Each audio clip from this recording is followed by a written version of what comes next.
pessoal lá não vai acreditar que eu sou daqui, não. A gente nunca viu uma coisa assim.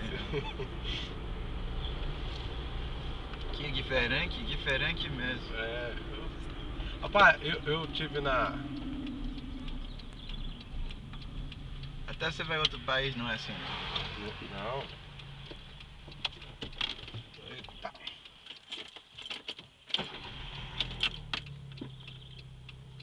Eu tive na África do Sul, 2004.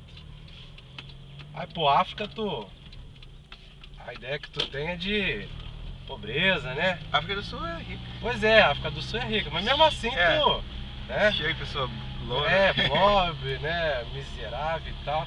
Rapaz, quando eu cheguei lá e vi aquilo tudo bonitinho, sabe aquela impressão, espanto? É. Espanto, fiquei assustado. Cara, que diferente. Mas assim, pra mim foi um espanto bom, né? É. Eu vi coisa bonita lá, né? Aham. Aí eu fico imaginando pra vocês que estão acostumados lá nos Estados Unidos, é tudo organizado, arrumadinho, né? É. Tem Pô, cavalo. aí chega aqui e vê isso aqui, isso é feio mesmo.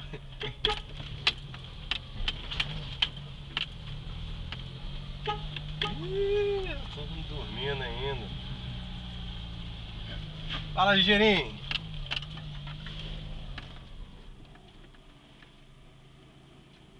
Pra voltar outro dia? Oi?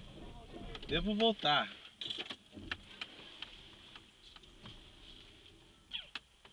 Vou fazer o seguinte, eu vou mandar aqui. Passa lá da casa do Ebenezer, só pra ver aqui fora.